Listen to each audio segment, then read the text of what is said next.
ओम सर्वधर्मस्थापकस्त्वं सर्वधर्मस्वरूपकः आचार्याणां महाचार्यो रामकृष्णाय ते नमः. We are studying Sri Ramakrishna the Great Master, fifth part, the Master in Divine Mood and Narendranath, and we are studying the third chapter, which is Narendra's first visit to Dakshineshwar and his antecedents. And let us recapitulate by reading the para-headings. A discussion on the mental state of the Master abiding in the divine mood. The Master and Narendranath met for the first time at Surendranath's house. The Master invited Narendranath to come to Dakshineshwar. Narendra refused to get married. His first visit to Dakshineshwar.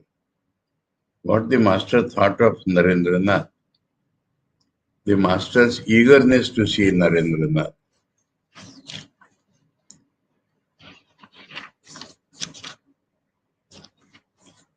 What Narendra said of the Master's talk and behavior on that occasion. Narendra promised to come again. Narendra's impression of the Master during his first visit. He was a monomaniac, but one who had indeed renounced his all for the sake of God.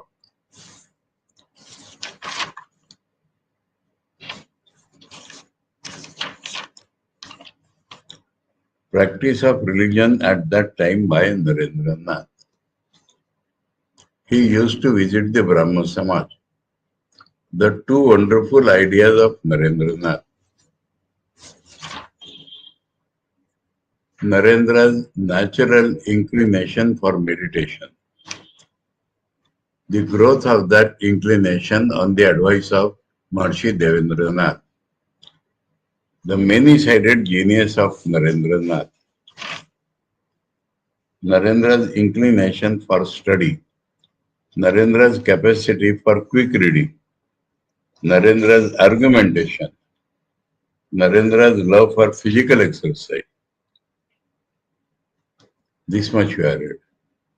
And now we are to come to para 20, his courage and love for friends.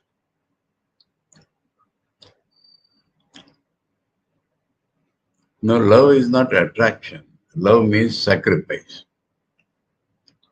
The definition of love can be that thinking always, acting always for the pleasure and well-being of the other person. That is called love.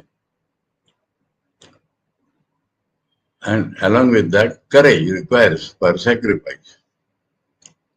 From his childhood, Narendra had equipped him, nature had equipped him with indomitable courage and love for his friends.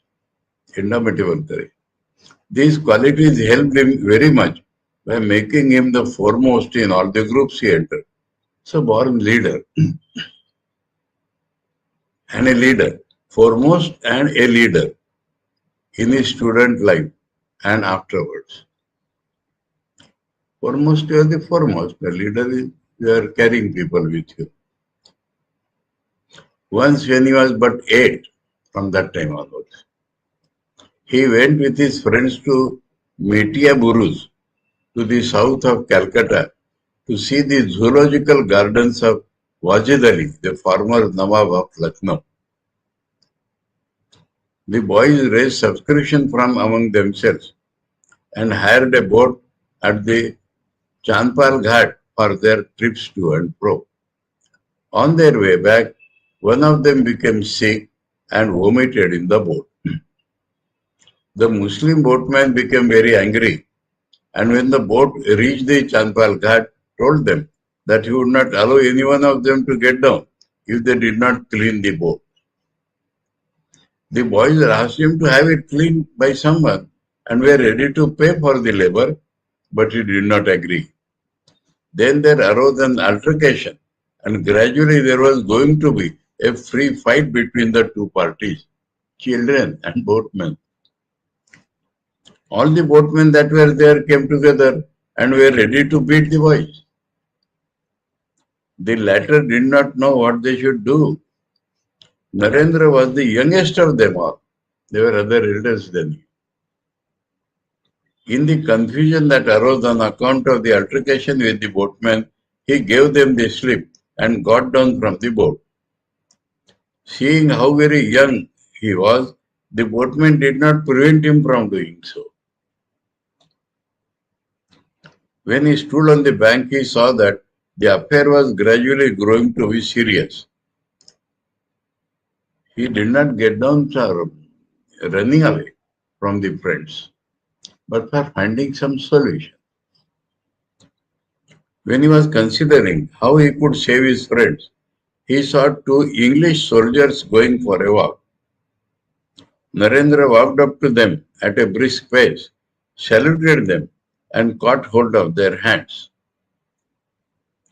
Although his knowledge of English was quite rudimentary, he somehow explained the affair to them in a few words and signs as he went on pulling them toward the place of occurrence. The two soldiers, charmed with the behavior of this young boy of pleasing looks, took kindly to him. They came with quick steps to where the boat was, understood the situation, and raising the canes in their hands, commanded the boatman to let go the boys. Seeing that they were white soldiers of the army, all the boatmen moved away to their own boats. White man was a problem of fear in those days because they are bosses. And soldiers of the army. Narendra's friends heaved a sigh of relief. The soldiers were pleased with Narendra's free and fearless behavior and invited him to go to the theatre with them. Narendra, however, declined it. So he is not carried away. So many things are shown here. Narendra, however, declined the invitation with thanks and bade them goodbye. How cleverly he secured permission to go on board the ship Serapis. Another incident of courage and friends. There are other events also of his boyhood which prove his great courage. It will not be out of place to mention one or two here. Narendra was 10 or 12 when Edward VII, then the Prince of Wales. What is Prince of Wales? Do you know? In England, if the boy or son or daughter in the line, she becomes the king or queen. And if she becomes the queen, her husband is called Prince of Wales. When Edward VII, then the Prince of Wales, visited India, a gigantic man of war of the British. What is man of war? No, I don't know. Man of war. Man of war is a navy ship. It is called man of war.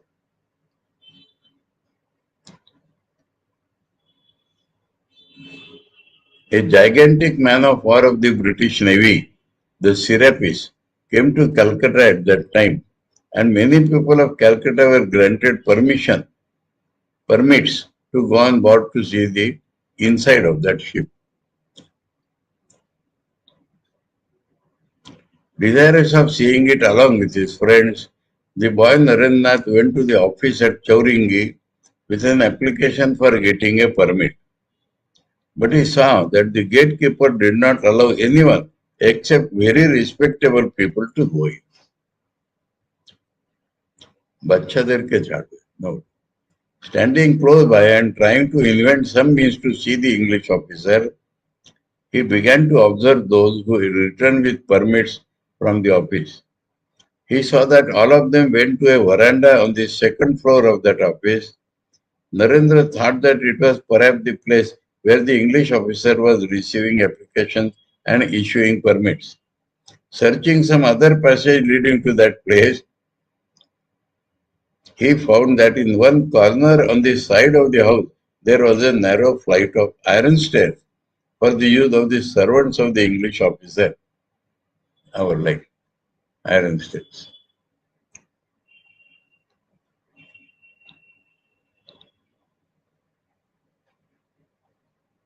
Leading to the room behind the shade veranda. Knowing full well that there was a great possibility of his being ill-treated if anyone happened to see it, he took courage in both hands and went up to the second floor by that flight of steps. Entering the veranda through the officer's room, he saw that applicants were crowding round him and he was incessantly signing permits with his head bent over a table. He was not seeing who, what. That the Chaukidar was seeing, respectable people he was sending. And that man was simply signing. He stood behind all of them and getting the permit at the right time, saluted the officer and came out of the office by the front staircase like all others. Because he has the permits now.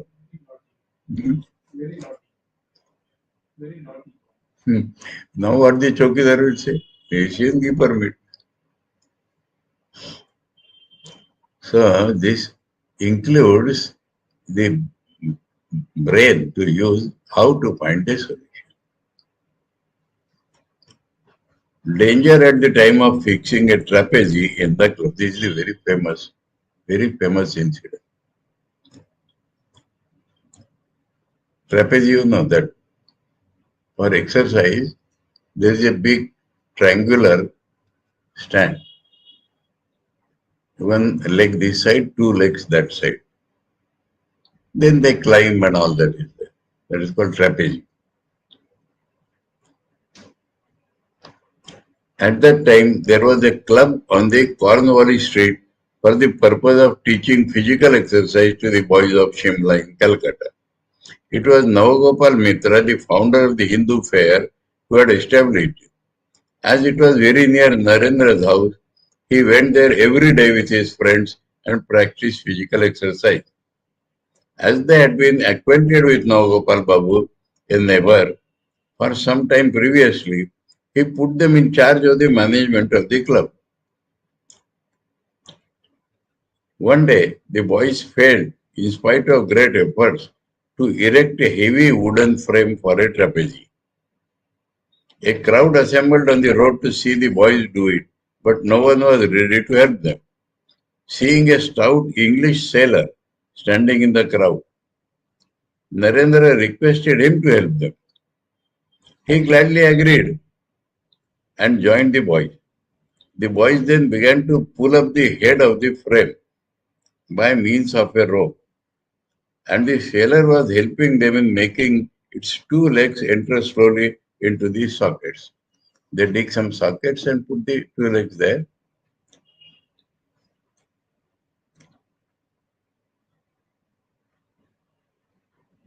The work was going on well when the rope gave away. Rope got broken. And the wooden frame fell back on the ground. And one of its legs suddenly went up and struck the sailor on the head. He fell unconscious. Seeing the sailor unconscious and his wound bleeding profusely, everyone concluded that he was dead, and afraid of the police, fled howsoever they could. Narendra and one or two of his close friends only stayed on there and applied their minds to inventing some means to bring the sailor to life. He is not dead. Narendra tore a part of his own cloth, soaked it in water, whatever he could understand and do, and no thinking that I will tell some incident after that time. Now let me tell first. This is a Puranic incident.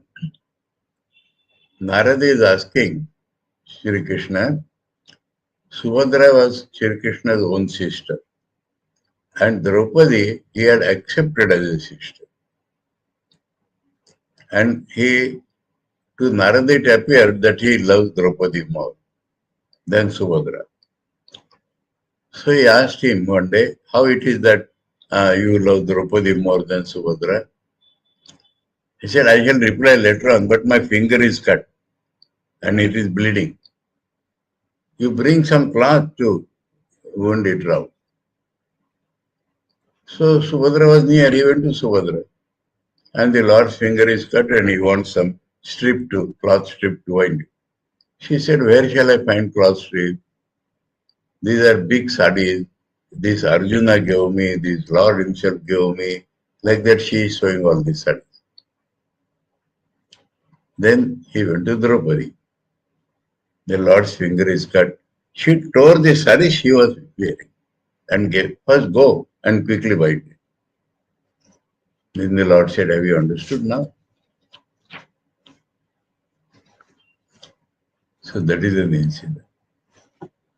She tore the costly saree she was wearing as soon as she heard that his finger is cut. Before he even asked for a strip and said, go quickly and wind that finger. Like that. That is the story, for next story. In Marathi, beautiful song is there on that.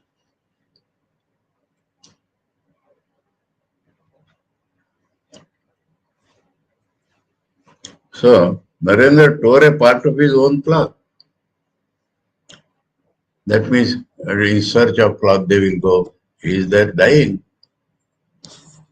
Soaked it in water, bandaged the wound, and went on sprinkling water on the sailor's face and fanning him. First aid. When he regained consciousness, he was carried into the school building, the training academy building close by.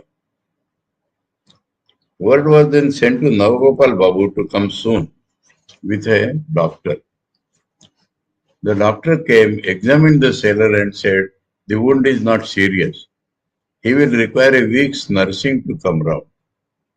He recovered within that period thanks to Narendra's nursing and good arrangement for medicine, diet, etc. Everything Narendra did. Raising a small subscription from a few respectable gentlemen of that quarter, Narendra gave the sailor some provision for his journey and bade him goodbye. We have heard of many other events indicative of Narendra's coolness in the face of dangers during his boyhood. Many other incidents. 3 years given. Narendra's devotion to truth, now insights. Vocal truth. Narendra was truthful from his boyhood. When he reached his youth, that zeal for telling the truth increased 100-fold. He said, I never terrified children by speaking of hobgoblins. I was afraid of uttering a falsehood. Oh, kind of ghost touches, there is a ghost there. Like that, they make the children afraid. But that is a lie, so he could not say that. Even in fun. As a result of English education, and by frequenting the Brahma Samaj, the devotion to verbal expression of truth increased so much that the English education everybody has. But from that, Narendra picked up this, one should speak truth. And Brahma Samaj insisted upon it. So these are external things. It is inside him that he came to. His fondness for the enjoyment of harmless pleasure on the other side. When a man is pure, he does not care for rules because he is not afraid of falling. If a man is not that pure, then he is afraid that I should follow all the rules. So it will appear as if he is a daredevil, but no, he is sure of his purity. Narendra was always in smiles because he was born with a robust frame, a keen intellect, a wonderful memory, and a pure heart. So always smiling. He engaged himself in all kinds of gymnastics with an abandon. Learned dancing and music, both vocal and instrumental, without any hesitation. What instrument he was playing? Tabla or pakhavaj, percussion instruments.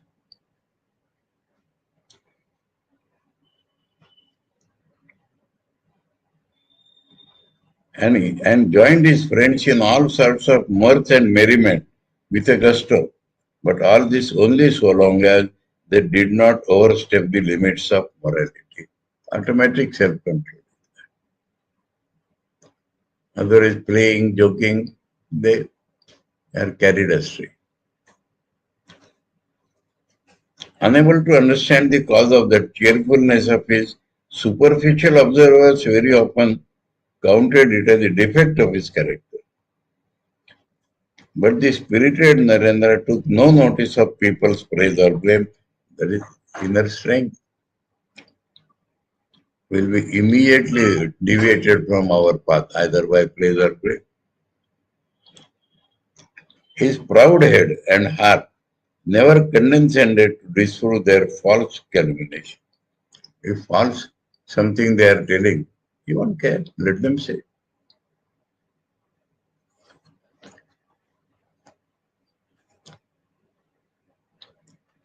All his life, it was natural with Narendra to be kind to the poor. Oh, this has missed a para-heading. There is no para-heading for this here. But it's a new chapter, na? One must have a para-heading.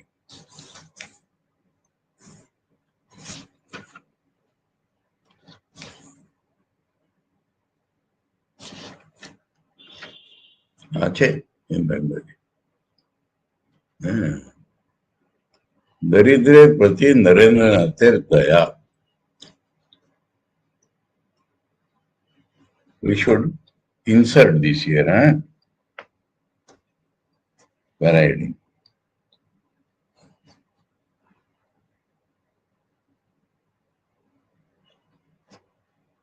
Narendra's compassion towards the poor. That could be the para-heading.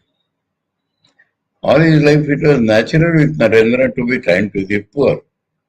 In his childhood, whenever a beggar came to the house, he gave him whatever he wanted, even valuable clothes, utensils, etc. The family scolded him when they came to know of it and took the articles back from the beggars, paying them money. When this had happened a few times, one day his mother kept the boy confined in a room on the first floor of the house. At that time, a beggar came and prayed loudly for alms, and Narendra threw down to him through a window a few pieces of his mother's precious clothes to prevent that they are locked in. In that room, there are clothes only. So he threw that clothes. Now, defect side. 25 para Narendra's anger. His mother used to say Narendra had a great foible, even from his childhood. If he was angry at any time for any reason, he lost himself altogether and would shatter furniture, etc., to pieces and scatter them in all directions. Anger. I prayed to Vishwanath at Kashi for a son and owed him offerings if one should be born, and he perhaps sent me one of his demons. Otherwise, why should I behave like a demon when angry? She, however, discovered a wonderful remedy for that anger of the child. When she found that it could by no means be quieted, she remembered Vishwanath and poured one or two jarfuls of water over his head. She remembered Vishwanath, or she would say Shiva Shiva.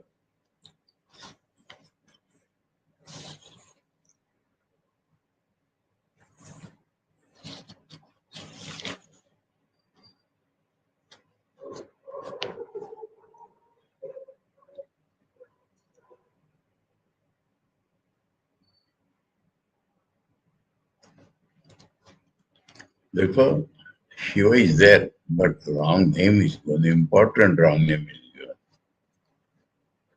I'll tell something, huh? Looking for something, I got something. Now, who is Vishwanath? Vishwanath is the main deity in Kashi. Then there are many other Shiva temples. There is a Shiva called Vireshwar Shiva, and he is described as an 8-year-old child Shiva. And it was to that the mother had owed something. And through a relative in Kashi, she was worshipping that Vireshwar Shiva. And so, when he was born, his name itself was Vireshwar. Then formally for school and all that, they made him Narendra. So here Vishwanath is wrongly mentioned. Suddenly how should remember Vishwanath?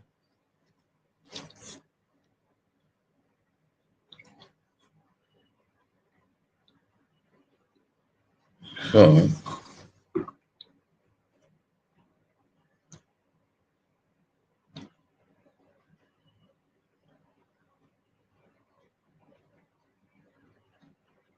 she remembered Vishwanath. No, this one cannot catch what is remembered Vishwanath. In the mind you bring Vishwanath and then do this. Remembered is sufficient.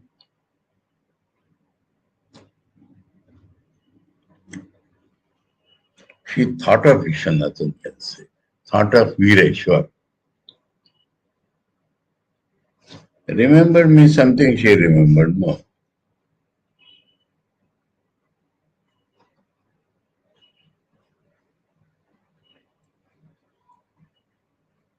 How this has become wrong? Important point.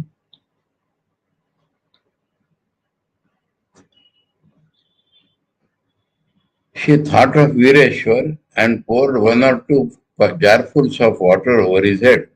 And the wonder of it was that the boy's anger would at once vanish. Because he is Vireshwar and Shiva wants to cool himself. You know the story. When they were doing Samudra Manthan, demons and devas together, churning the ocean to get nectar. But before nectar could come out, poison came out. Strongest poison. Now if they throw back, the whole ocean is churned. Now if they throw back, that water will become deadly. If it falls on earth, that will be deadly. If somebody just happens to taste it, he will die. So a calamity arose. Then Shiva came and drank that poison. Now that started burning him from within. So he went to a place where there was a waterfall and he stood beside that, behind that. And so some temporary cooling came. And then he sat for meditation. and withdraw his mind from the body. That is the whole story of Nilkanta Mahadev. So, and that Pratha we see, when you go to Shiva temple, we do Abhisheka mainly. That is in memory of that incident. So here she used to pour water and he used to pull down.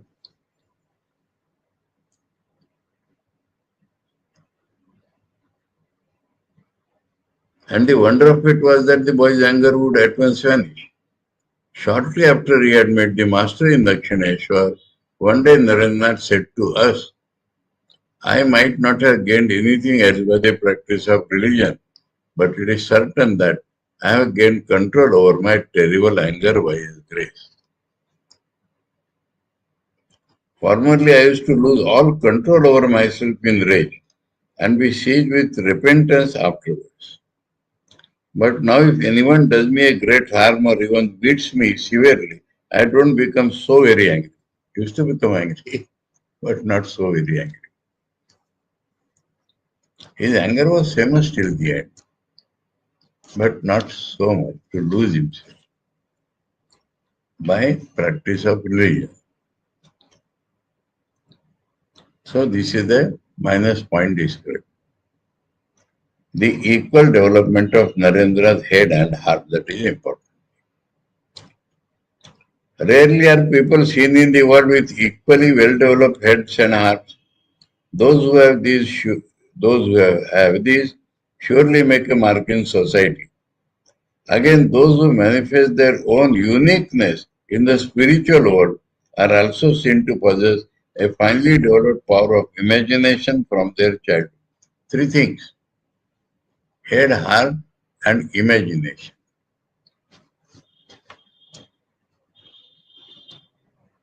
And who manifest imagination? Those who are spiritually developed. Corollary is not true. Huh? Those who have developed imagination is not necessarily spiritual. But those who are spiritual, they have a high degree of imagination. This becomes clear when we study Narendra's life. The reader will easily understand if one or two examples are given. Practical. Narendra was absorbed in meditation on his way to Raipur.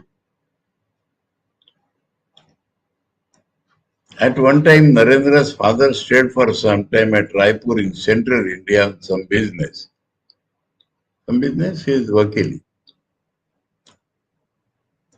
Knowing that he would have to live there for a long time, he had his family brought to that place shortly afterwards. The charge of taking them was entrusted to Narendra. He was then 14 or 15 only. The place was not then connected by a railway. So one had to travel by bullock cart for more than a fortnight through dense forest full of beasts of prey.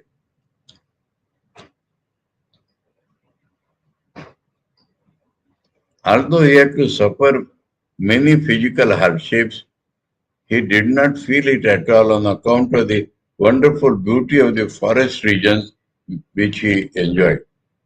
His heart was altogether charmed when he was directly acquainted for the first time with the boundless power and endless love of him who had adorned of God,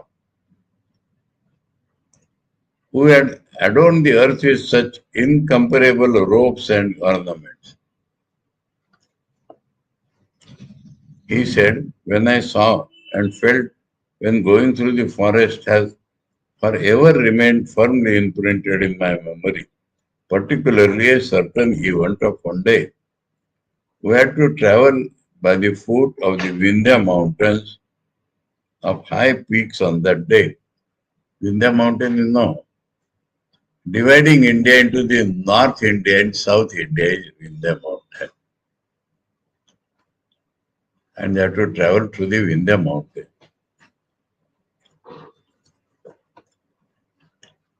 Vindhya Aravali. Now, the Puranic story is that In south, different people live. And there was a sage, Agasti. And people requested him, you go to south and colonize. That means we shall follow you. So he was the first to cross India from north to south.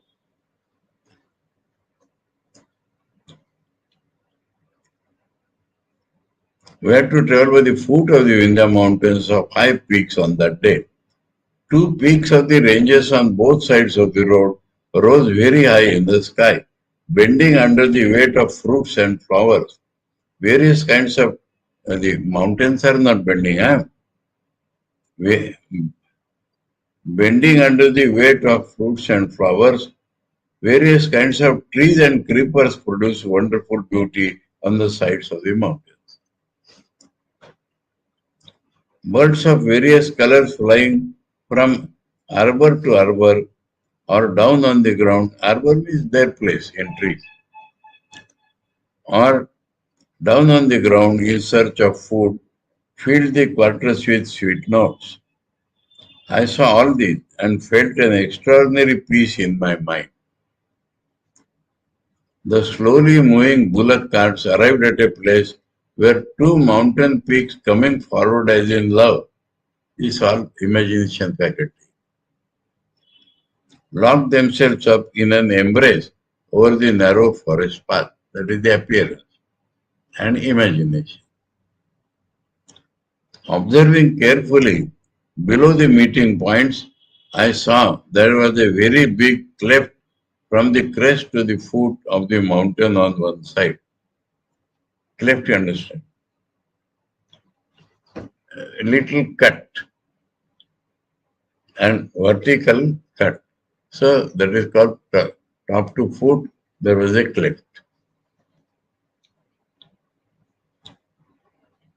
From the crest to the foot of the mountain on one side of the path.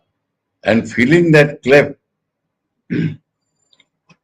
there was hanging in it an enormous honeycomb.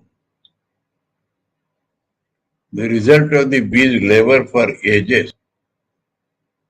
So big honeycomb. Because that cleft is there, so filled it. Filled with wonder as I was pondering over the beginning and the end of that kingdom of bees, my mind became so much absorbed in the thought of the infinite power of God, the controller of the three. So, spiritual imagination, he is thinking poetically first. And then, where is the root of this honeycomb? And the mind shifted to the root of the world. So that is imagination. Imagination is of great help in spiritual life, but there are dangers. I will tell about imagination. Now, take example of science. No research of science comes rationally, not a single research of science. You verify by reason. What is imagination, first of all? Tell me. How do you think or define imagination?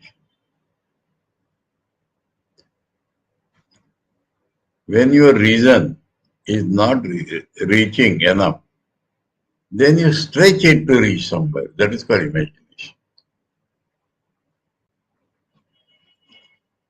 Now, this is not rational. Now, in science, some imagination comes. And then they verify it by logic. And they state it logically. But the actual thing does not come by logic. Unless they extend their mind somewhere, there is no research. Now their base is what the science knows up to that point should be known, and the mind should be rational. Otherwise, the imagination will become wrong. In spiritual life, imagination, Swamiji's imagination we have seen. the mind should be pure. And the I element should not be there. I will tell you a very painful incident. One of our Swamis, young Swami, in his center he was standing in the balcony. And in the opposite house, in the balcony or in the room, balcony mostly, a girl was standing. And he imagined that she is looking at me and she is trying to draw my attention or attracting me. And where it went, you know? He left the order and went to search for her. So what was wrong? I entered the imagination. So imagination is a power, can work for constructive or destructive. In science, if it is irrational, it is not correct. One boy, when I was in Chennai student, so you know the principle of the pressure in the water. If there is a water column like this, and this end is 1 square centimeter, you put a small weight on that. The pressure created it will be as big as the area there.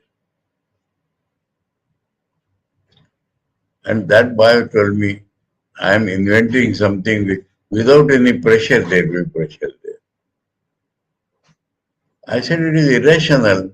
No, give me 100 rupees or something, I have to show you the experiment.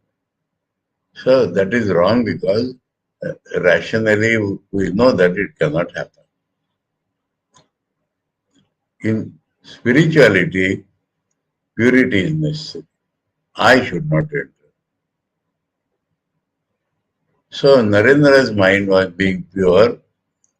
Now we are asked to meditate on what?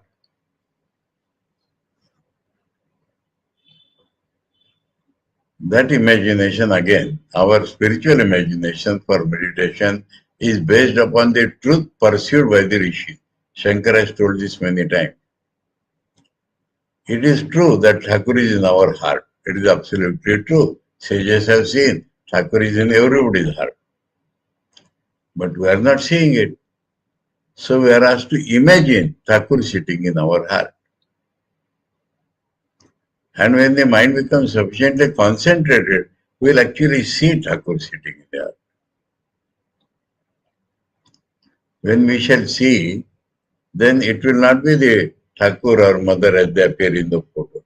It will be a living form. So imagination is based upon the truth seen by the rishis. So these are certain points. And mind should be sufficiently pure and I should not enter there. So I told you the wrong imagination and the right imagination is Swamiji's imagination. And imagination is very necessary in spiritual life.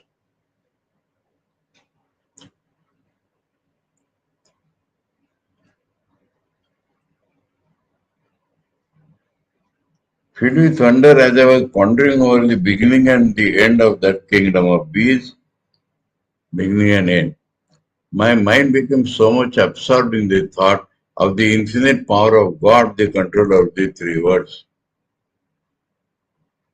that I completely lost my consciousness of the external world for some time. I do not remember how long as I was lying in the bullock cart in that condition. When I regained normal consciousness, I found that we had crossed that place and came far away. As I was alone in the car, no one could know anything about it. His mother and others were in another car. It was perhaps the first time when, with the help of strong power of imagination, he entered the closed region of deep meditation and was completely immersed in it. Thakur as a child did that swan and that black clouds and white cranes.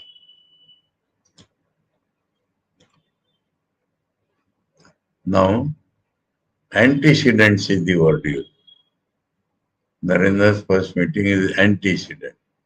And in the antecedent, we read about his sanskaras up till now. But antecedent also means what about his mother, father, and grandfather, and like that. Another observation in the world is that grandfathers, actually, it is not hereditary, but it is found that many qualities of the grandfather come to the grandson.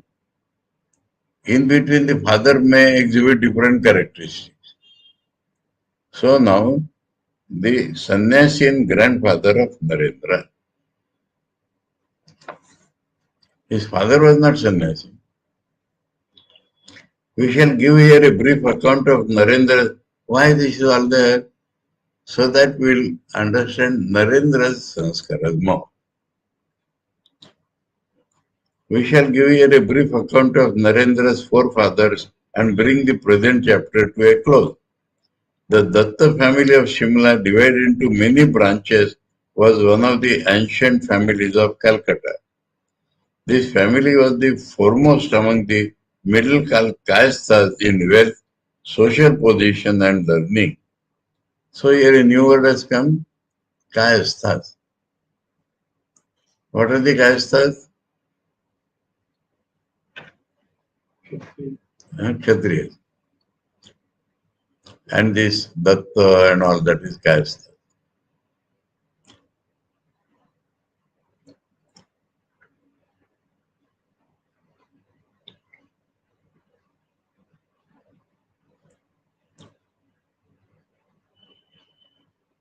So his family was foremost among the middle class kayasthas. What is middle class? Define. Middle class.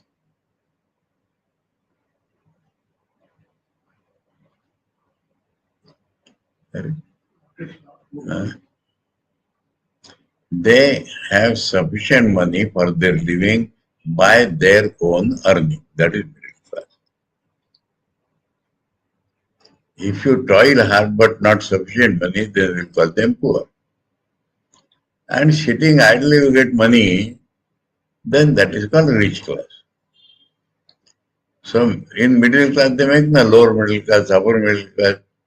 So money may be less or more, but you earn the money by which you are living. That is called middle class. So his father or their family was not extra rich. But amongst middle class families it was foremost.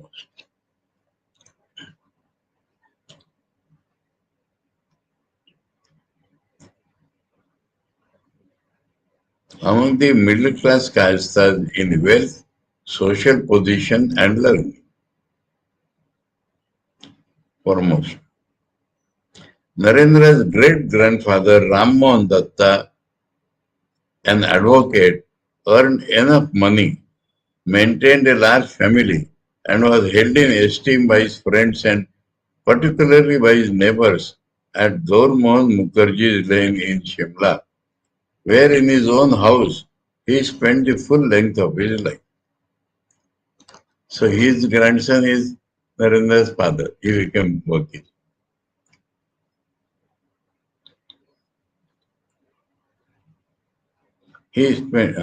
Durga Charan, his son, inherited enormous wealth from his father, but developed dispassion for the world at an early age and embraced the life of an itinerant monk.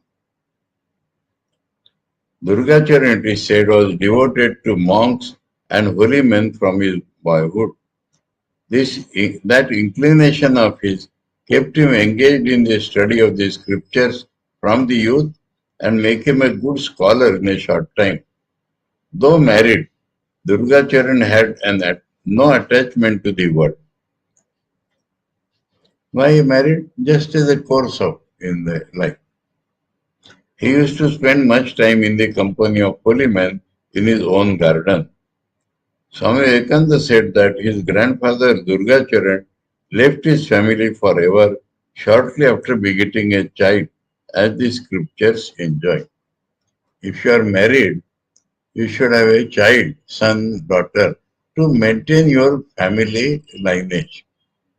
And at that time you can become a sannyasi.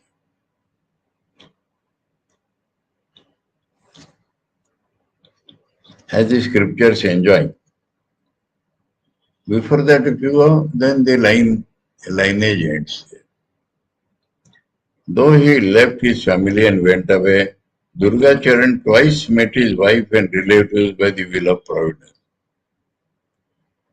His son Vishwanath, Narendra's father. Oh, that his mother did not remember Vishwanath. It is Vireshwarji.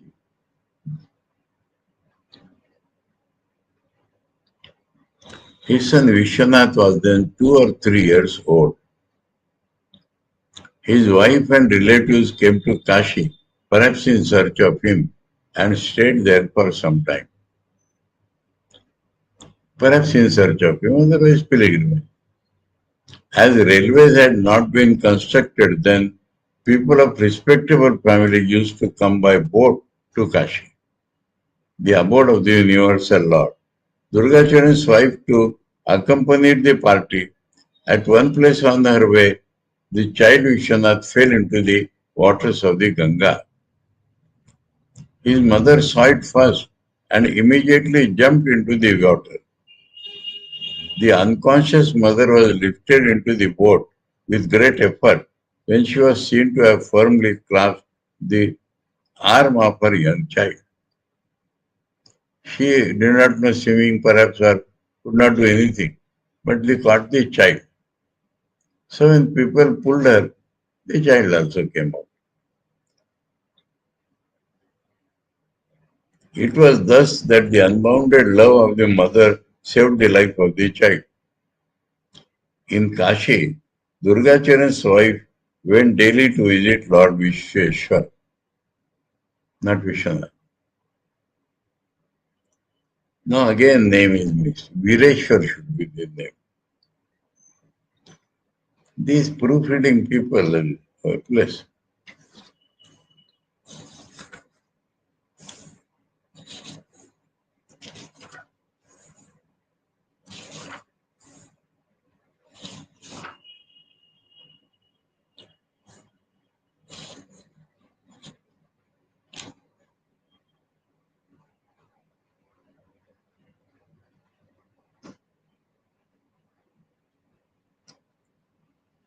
Nitya Vishwanath Darshan Kurite, the main temple.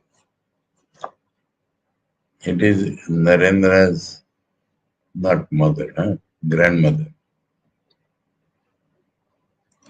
So Vishwanath is called Vishweshwar. But the same name could have been maintained.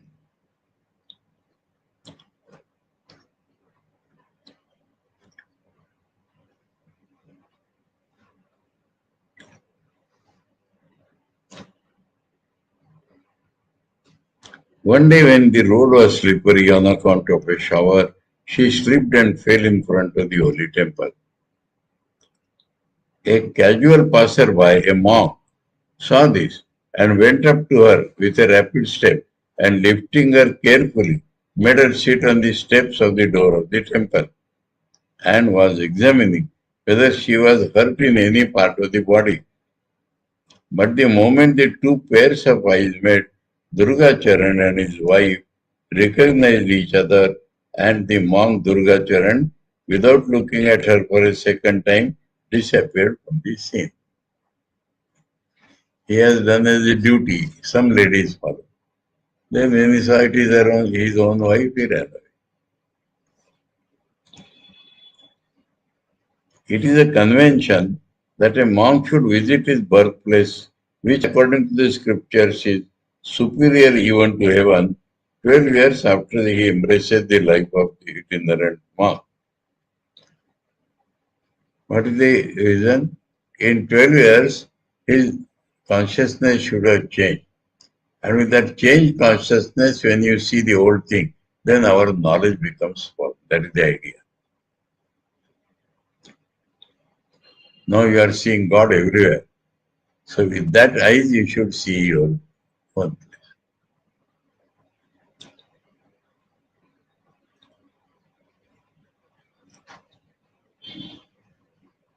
Durgacharan therefore came once to Calcutta after 12 years and stayed in the house of a former friend of his, whom he requested earnestly to see that the news of his coming did not reach his relatives.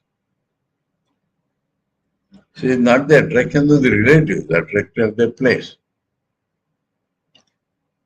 His friend, a worldly man, disregarded the request of Durgacharan and communicated the news secretly to his relatives. They came in a party and took Durgacharan home almost by force. He went home, it is true, but without speaking with anyone, sat silent and motionless like a log of wood in a corner of the house with his eyes shut. It is said that he sat there 3 days and 3 nights continuously without changing his seat. His relatives were afraid that he might hasten to death and kept the door of the room open as before. It was seen on the morrow that the monk Durgacharan had disappeared unnoticed. Vishwanath, Narendra's father. From there we are coming now.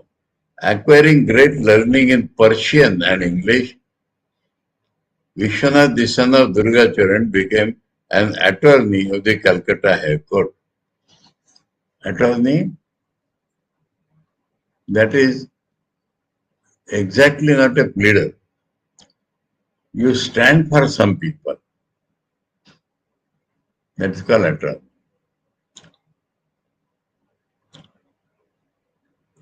Became an attorney of the Calcutta High Court. He was generous and loving to his friends. Although he earned a good deal, he could leave nothing behind. Spending more than he earned, there was a debt on the family. It was perhaps a quality which he inherited from his father, that he could not be economical. But different type. He became a sannyasi, he earned money but did not carefully keep it. Vishwanath's nature differed greatly indeed from that of an ordinary man of the world in many respects. For example, thoughts of the morrow never disturbed him. He helped people without any discrimination, whether they were deserving or not. He was extremely affectionate to his relatives, and yet he could remain free from anxiety without having any news of them for a long time. When he was living away from them, Vishwanath's love of music. I'll complete it, just a paragraph. Vishwanath was intelligent and of ready understanding. He had great love for, intelligent and ready understanding. This is not in all. He had some unselfishness. He had great love for music and other fine arts. Swami Vivekananda said that his father had a sweet voice and could sing beautifully Nidhu Babu's Tappa. You see, the classical music has Khyal and Drupad. Then there is a semi-classical music. Thumri is a famous thing, but in Punjab, another thing is developed, Tappa. And in Calcutta or in Bengal, a poet made that Tappa famous, Nidhu Babu's Tappa. Composition by Nidhu Babu.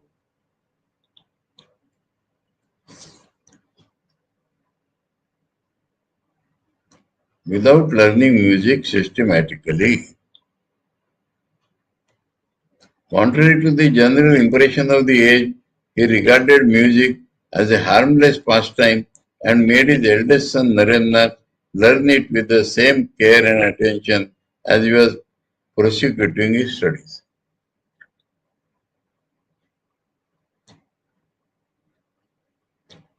His wife Bhuvaneshwari too could perfectly master devotional songs with their tune, cadence, etc. Remembering the song with the swara and the tal of that song, which she had heard sung but once by the Vaishnava beggars and the beggars of the night. Beggars, they come in the nights of beggars. Oh, we have to hot, huh? 2-3 pages are there. We'll read it tomorrow, huh? Om Sarvadharma Sthapakastam Sarvadharma Swarupaka Acharyanam Acharyo Ramakrishna Te Namaha. Om Shanti Shanti Shanti. Hari Om Tat Sat. Sri Ramakrishna Arpanamastu.